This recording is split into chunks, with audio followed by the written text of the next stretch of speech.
Hello everybody, I'm Rowan6 with Rowan6 Entertainment, and welcome to a new series, a audiobook series of my fanfiction, Uzumaki Among the Stars. The background art for this fanfiction is created by me. If you're interested in me doing art commissions for you, the link to my business Discord is down below. There's also a link to my community Discord, as well as the fanfiction link. Thank you, and enjoy the video. Uzumaki Among the Stars by Rowan6. Summary. Kushina barely survived the Kyūbi attack, but thanks to Danzo's root, she is forced to run with baby Naruto in her hands. Being surrounded by root, she is forced to use a prototype version of the Flying Thunder God technique in the hopes of escaping. But instead of landing where she wanted to, she is teleported onto a Federation starbase. Can her knowledge of Fūinjutsu compensate for her lack of knowledge of the wider galaxy as she attempts to carve a path through it for her and her son? Chapter 1, Lost in the Stars. Kushina Uzumaki was running through the forest in an attempt to get away from her pursuers. Danzo, the leader of Root, had sent his forces after her and her son. The only reason she was alive right now was that, instead of her husband, Minato, sealing one half of the nine tails into himself, he resealed it into her instead, and the other half into her son. If it wasn't for the fact that Tsunade was here in the village, who had the capability of healing her, he would have sealed it into himself and taken it with him into the Shinigami's stomach. Unfortunately, she could not get to her dear friend Tsunade, who was at the hospital, thanks to the Root agents trying to capture her. Instead, she made a dash to her home. Making it to the gate, she activated the seals that prevented people from entering. But somehow it appeared that they had somebody who could bypass it. Acting quickly, she created a barrier around the house using her knowledge of Fūinjutsu before entering the house. She knew the barrier wouldn't last long, so she had to act quickly. If they could get past the seals at the front gate, that meant they must have had a seal master with them. The seals at the front gate were highly advanced and one of her husband's best works. It was nothing compared to what Uzumaki could do. But it should have been advanced enough to keep out anyone that they didn't want inside their house. She should have done it herself, but her husband was so proud of it that she let it be. Now, though, she was starting to regret that decision. Not taking any chances, she came up with a plan to get to Tsunade. Heading to the library, she activated a seal that stored all of the house's contents, including their scrolls that were in the library, in a large sealing scroll. The scroll was protected by the best work of the Uzumaki clan. They may be able to break through the front gate and get past her barrier. But they're not getting any of her family secrets. When she leaves the house to get to Tsunade, especially if they catch her. Slinging the scroll over her back, she picked up her son again. But then she started coughing heavily, covering her mouth in an attempt not to get her son sick. She felt the warm sticky sensation of blood on her hands. Her friend Kimiko, also known as the nine-tailed demon fox, was in the process of healing her. But it was only delaying the inevitable. If she did not get to Tsunade, she would not survive, and there was no way in hell she was going to leave her son an orphan. So, using her blood, she drew a seal on the palm of her hand. It was a prototype seal for a more advanced form of the Hire Shin, Flying Thunder God technique. Instead of having a marker, you would need to lock onto somebody's chakra signature and teleport to that person. The problem with the seal, besides it not being tested, was that it requires somebody who has highly advanced sensory capabilities to perform it. Not to mention needing advanced levels of chakra control.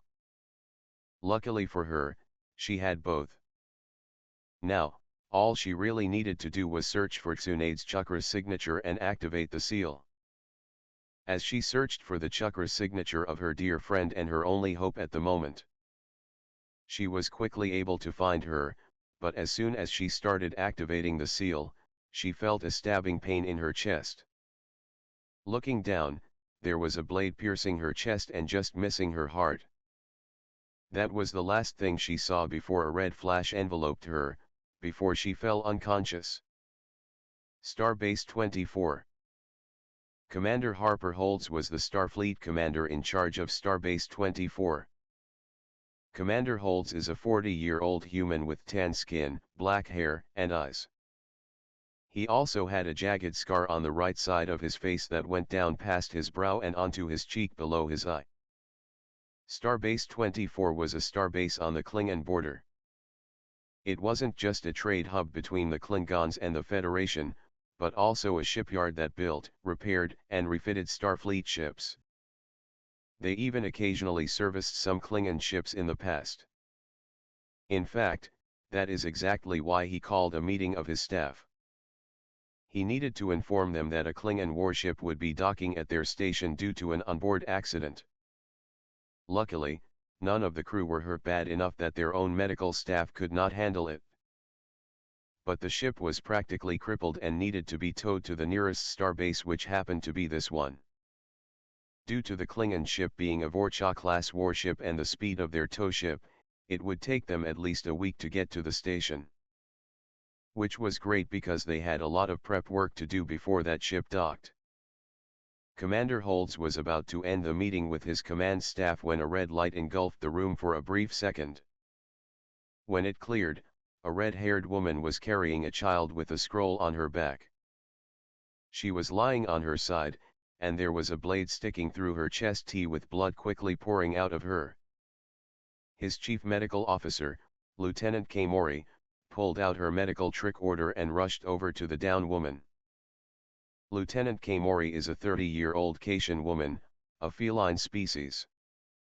Basically cat people, her fur was a pure silvery white and she had emerald green slitted eyes. Naruto in Kushina's arms wailed as Lieutenant Kamori scanned her. She only scanned Kushina for a second before she ordered an emergency medical transport to the medbay. As the three were transported straight to the medbay, Commander Holds ordered his second officer Lieutenant Commander Weiss as well as his chief of security Lieutenant Drew to follow him down to the medbay. Weiss is a 33-year-old African-American human male with black hair and black eyes. Lieutenant Drew is a 30-year-old half-betazoid male with white skin, brown hair, and the irises of his eyes were completely black. Due to the size of the station, it took them a couple of minutes to get to the medbay. Noticing that the woman was now in surgery, Commander Holds went to the observation room.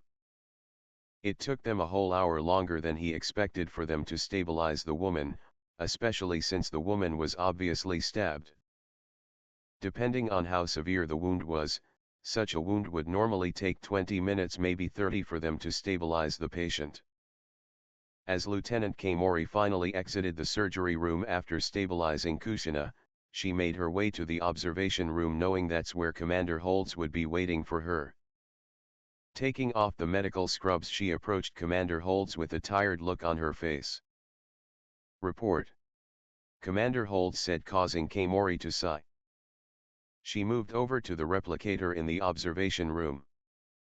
"Well, the first thing I guess you should know, is that I was able to stabilize her, and she is going to live," Kamori said as she ordered a glass of water from the replicator before continuing.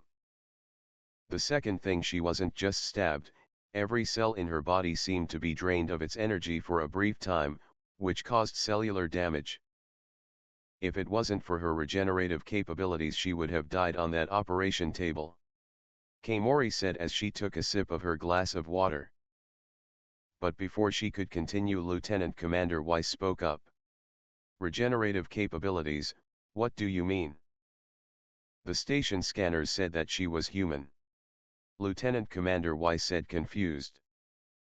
Lieutenant Weick is the chief science officer of the station. She is a 20-year-old human woman, with white skin, blonde hair, and blue eyes with a patch of freckles on her cheeks. She also had to go down to analysis to go through the sensor logs before heading here, just in time for Kamori to finish up with her patient. "Well, You're right, she's human. Her DNA, along with her bioscans, confirm this. But she's also emitting enough energy to power this station 3 times over. And it's that same energy that's regenerating her cells at a rapid pace. It seems every cell in her body is emitting this energy, and in return that energy is healing her. Keimori said, shocking the group. Commander Holtz walked towards the observation room window and looked at the sleeping woman, as nurses attended to her. What about the child she had? What can you tell us? Commander Holtz asked as he looked at the woman. The child is her son, I have confirmed this. She recently gave birth to him 3 hours ago. The boy is quite healthy and he is not emitting any energy that we can detect. Keimori said, causing Holtz to nod his head before speaking.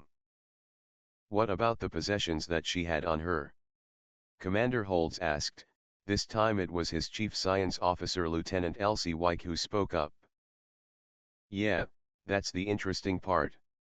Lieutenant Wyke said before heading to a display terminal in the observation room, so she could bring up her findings.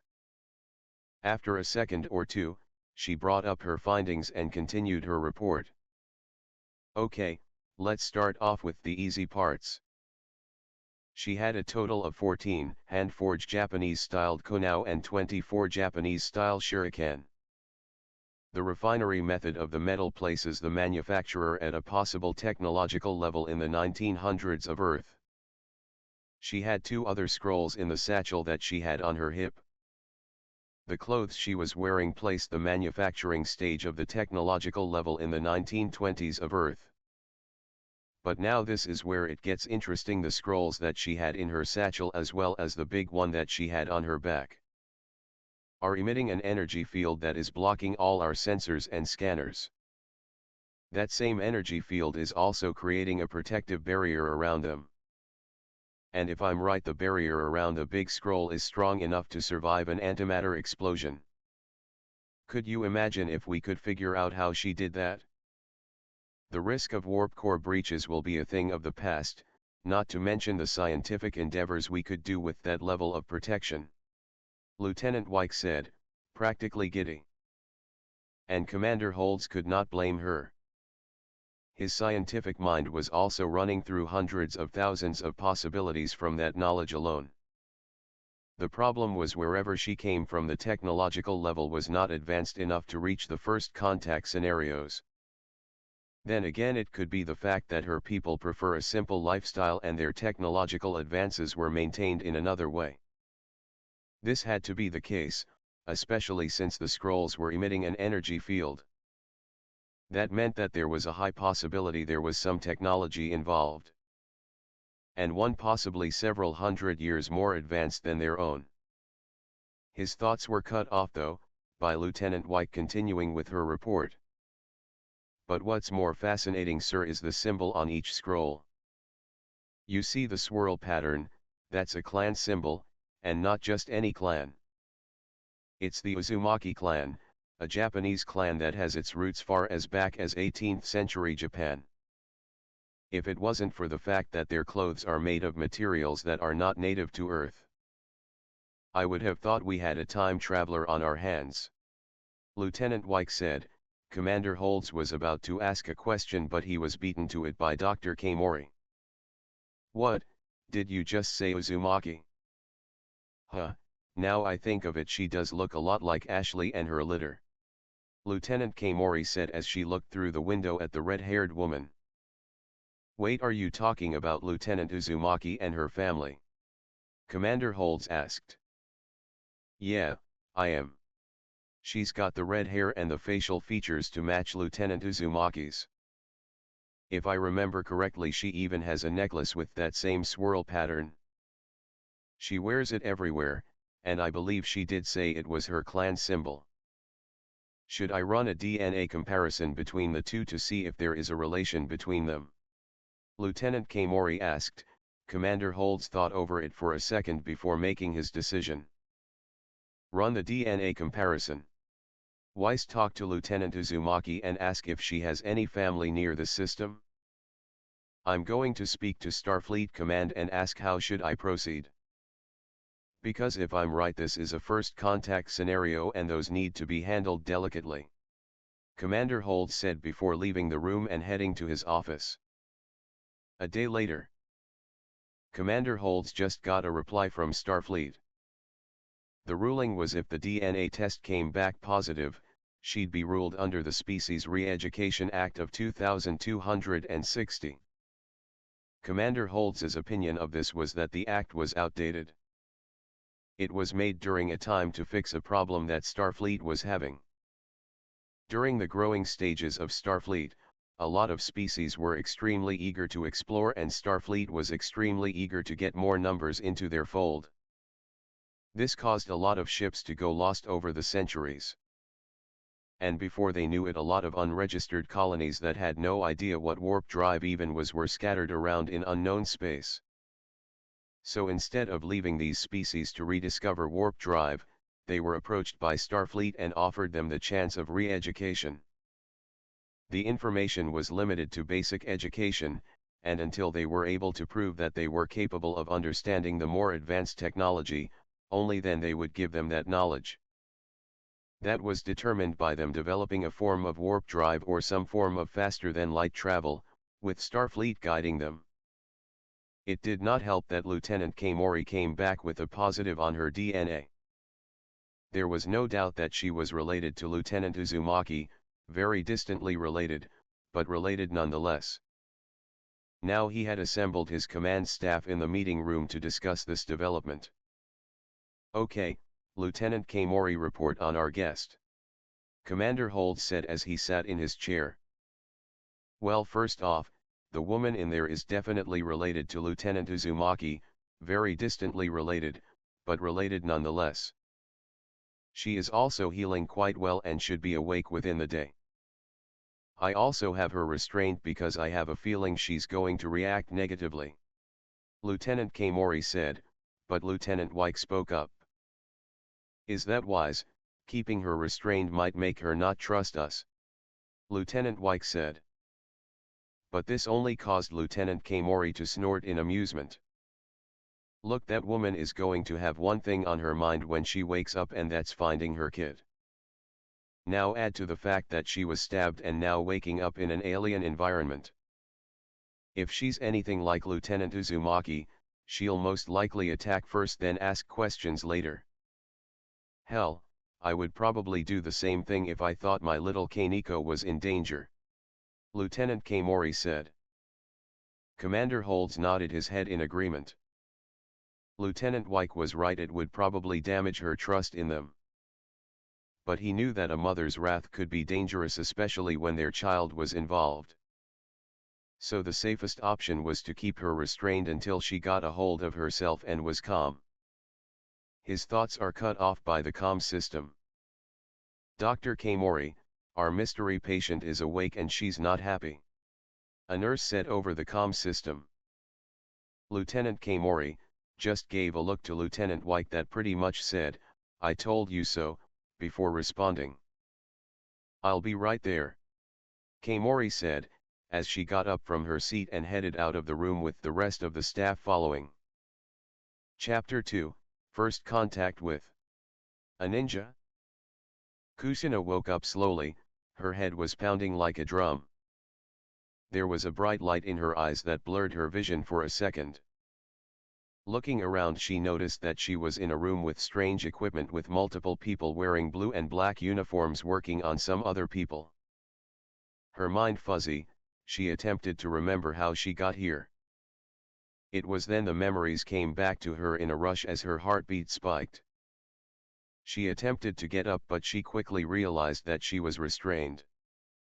It was a strange invisible force holding every inch of her body down besides her neck and head. Perhaps it was a barrier. No, there was no chakra involved, a paralytic then. No, that couldn't be it either. She's able to move her neck and her body does not feel numb. Attempting to shift her body, she instantly could tell that indeed it was some type of barrier that didn't use chakra. How does a barrier sustain itself without chakra, and where the fuck is she? If she could create a burst of chakra, perhaps she could disrupt the barrier around her. So she attempted to focus her fuzzy, frantic mind. But she quickly figured out it was harder than she realized. Fuck, she did not have time for this. She needed to find her son, and if she has to brutally kill everybody to get to him, she will. Letting out an audible growl, she decided just to attempt to brute force her way out so she could find her son. But she was stopped by the voice of one of the nurses who was approaching her slowly. "You're okay, you're safe, we are simply medical staff treating your wounds. I have already called the doctor and she will be down here in a couple of minutes, so please be patient," the nurse said, but it wasn't the nurse's words that calmed her, but the words from her dear friend Kimiko that spoke into her mind. "Kushina, it's all right, I sense no negative intentions from her, only positive ones. You are safe as well as your son, who is currently in the other room," Kimiko said tiredly. This caused Kushina to visibly relax. "Where's my son, where's Naruto?" Kushina asked, in a desperate need to see her son. She trusted Kimiko with her and Naruto's life.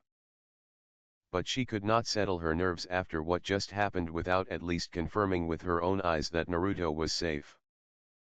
The nurse simply smiled at her as she gestured to one of the nurses to grab her son.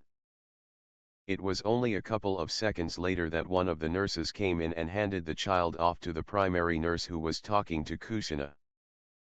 Sitting down next to Kushina's bed, the nurse made sure that Kushina had a perfect view of her son. "I cannot release your restraints, unfortunately. The doctor thought you would have done something rash if you weren't restrained.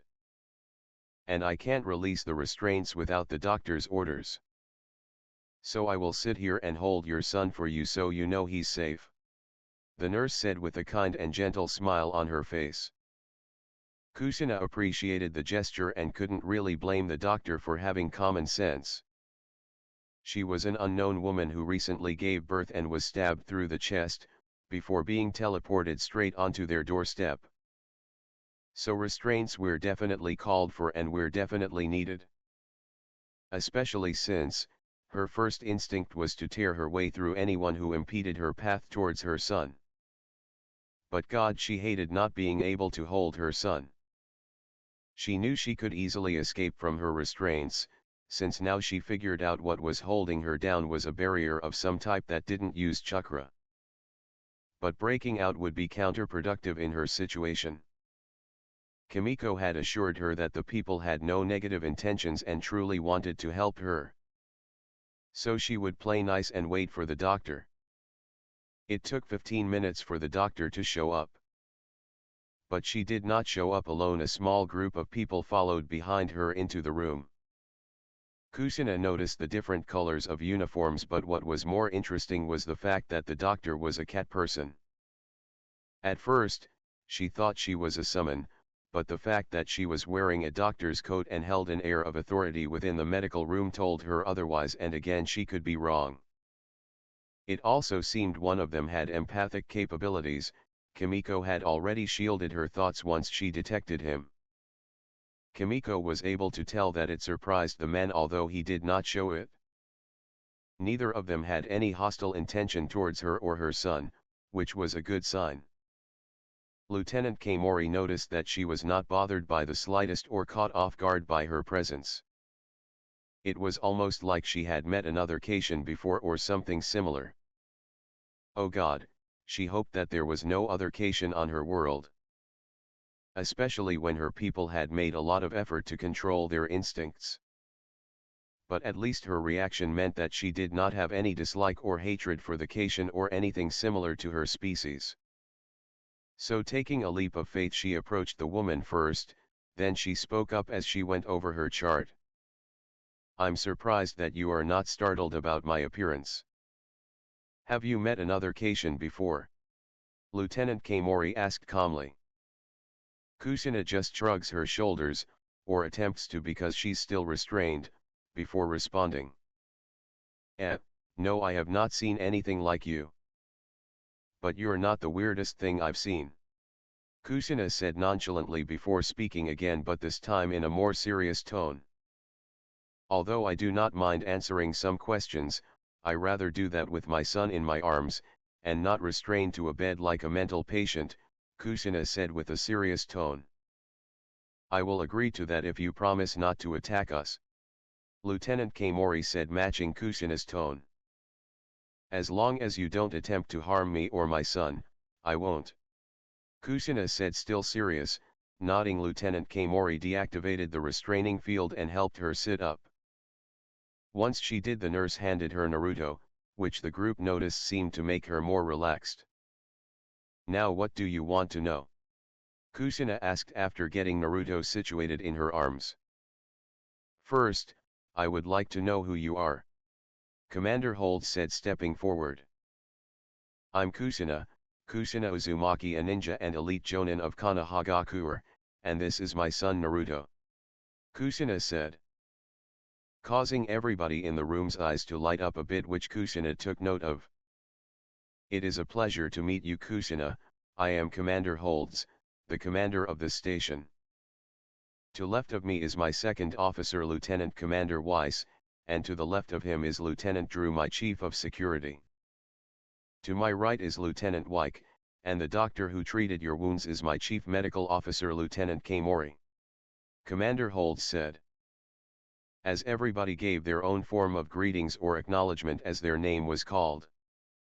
And once introductions were out of the way, Holtz continued. Now I would like to ask, how did you get onto our station? We would also like to know who wounded you. Commander Holtz said. Kushina thought over what she should tell them. Kimiko was monitoring their emotions and none of them had any intent to harm them. They were just extremely curious about her and worrying about something else. Not to mention that she was getting the vibe that these were really nice people. Her instincts were never wrong when it came to trusting people. But she still needed to tread lightly, especially since Kushina could tell from her personal hierarchy markers back in her home, that they were an absurd amount of distance away from it. If Kimiko was right, it would take a full week of gathering chakra to make a jump back home. So, discussing it over with Kimiko, they came up with a plan. Have you ever heard of the hierarchy before? Kushina asked as she tested the water a bit.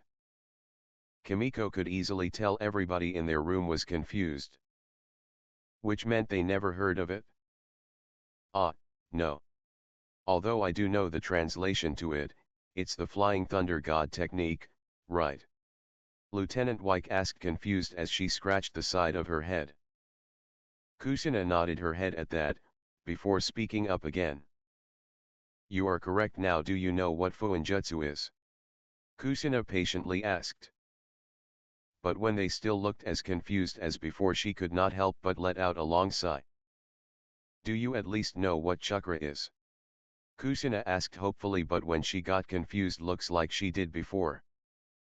She was stumped on how to proceed. Oh great, how am I going to explain to you how I got here, if I can't explain to you the basics of space-time mechanics of Fūinjutsu? Kushina said under her breath. But it was loud enough for the science officer to hear, which caused her to perk up. Wait, space-time mechanics of Fūinjutsu? Are you telling me that you manipulated space-time to get here? Lieutenant Wyke asked excitedly. Yes, I manipulated space-time. It's called the Groko warping effect. My great-grandfather Groko Uzumaki heavily analyzed how chakra interacts with space and time. My grand-uncle, his son Makoho Uzumaki, continued his research until Tobirama Senju managed to develop the very first version of hierarchy, which took a lot of chakra to do compared to the one I used. Here is an analogy that my father told me when he was explaining the basics of the technique when I was 5. Kushina said. She then grabbed a small blanket from one of the beds and laid it out in front of her, before continuing. This blanket represents an entire continent of mountains, trees, rivers, you name it. One end of the blanket is your starting location and the other end is your destination.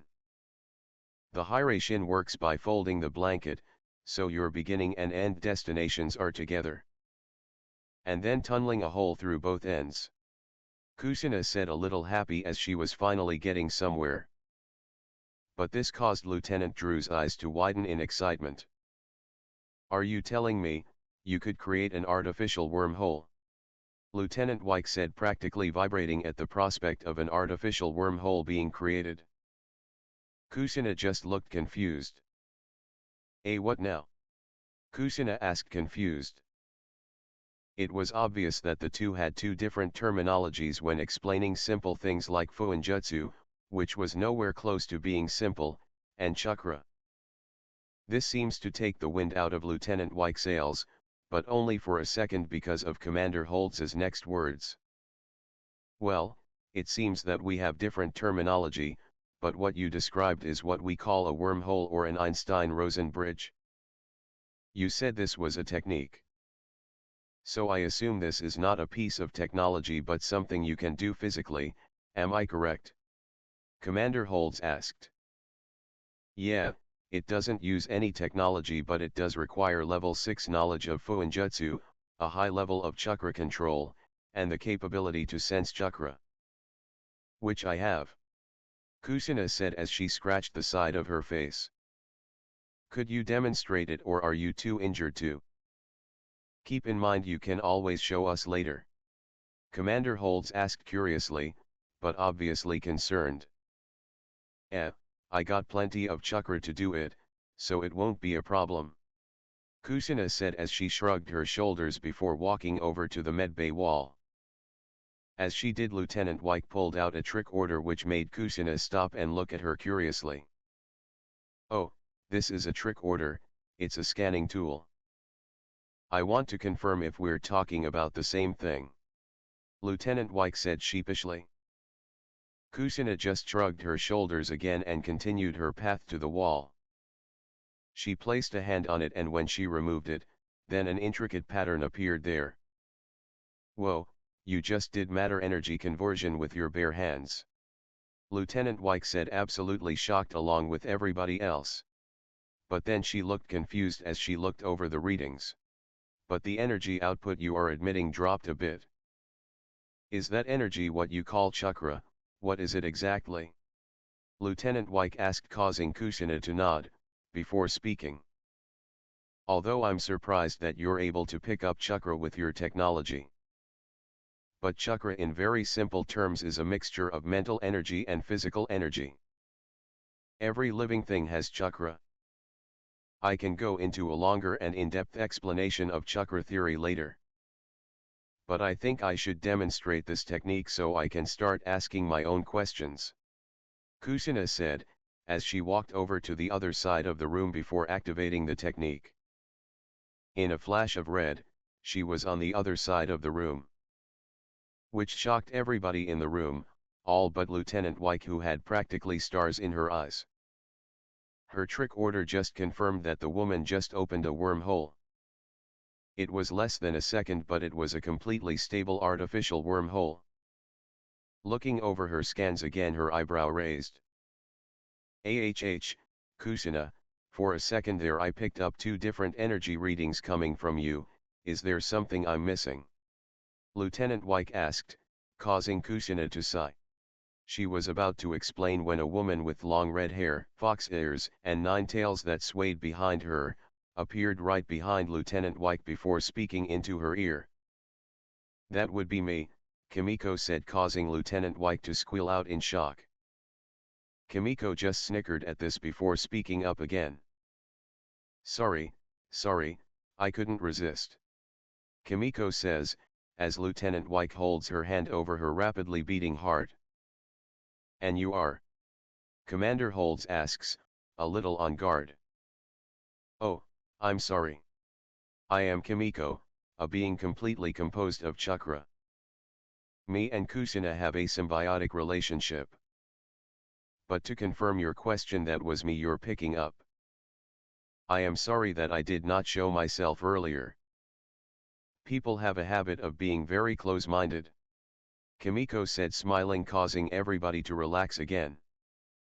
What kind of symbiotic relationship are we talking about here exactly?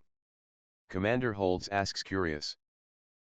But Kimiko just waved her finger at him like a disappointed mother would. Tisk, tisk, I think we have answered enough of your questions, how about answering some of ours? Kimiko said as she sat down right next to Kushina, who made herself comfortable back on the bed.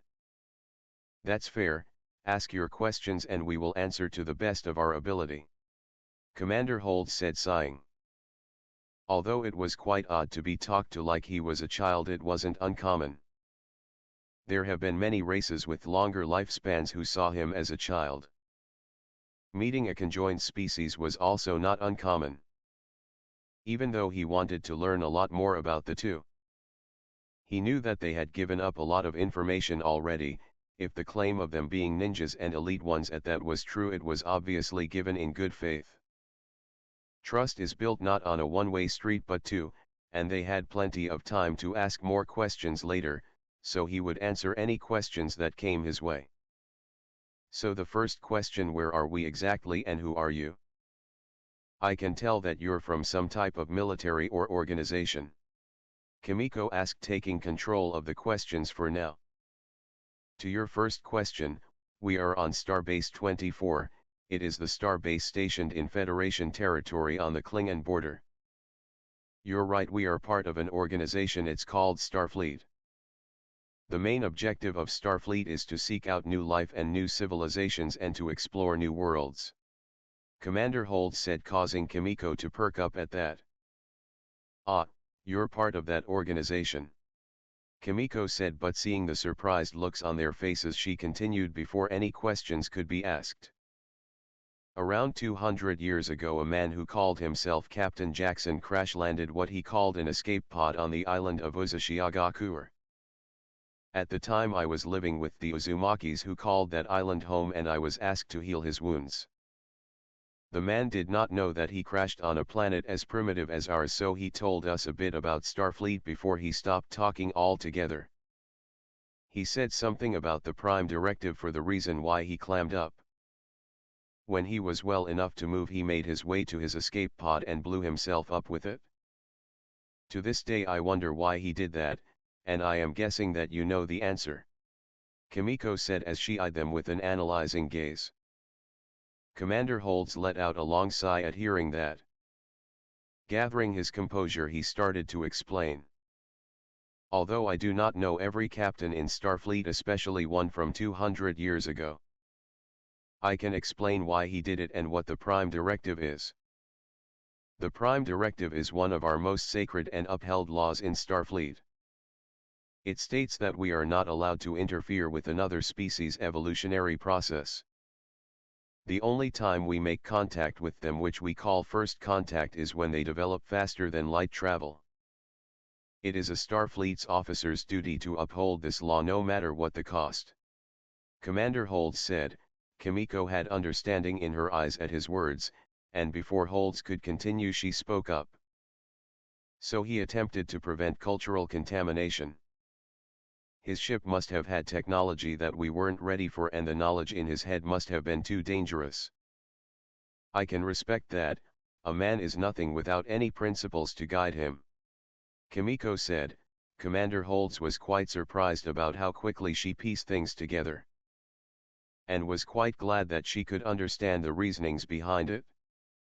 Next question, what do you plan on doing with us now that we know this knowledge? Kimiko asks, her eyes analyzing for any signs of deceit. Nothing, since your species somehow created something that would be considered faster than light travel, we consider this a first contact scenario. Even if you hadn't created faster than light capabilities, we have no intention of holding you here. If you can, you are free to return home if you wish. Commander Holds said calmly and honestly. Nodding her head, Kimiko accepted his answer. Deciding to ask her final question, Kimiko took a more air of authority as her eyes narrowed and her face hardened. Now are you going to tell me why there is a family of Uzumakis on your station? Make sure you guys like and subscribe, and I'll see you guys next time. Bye!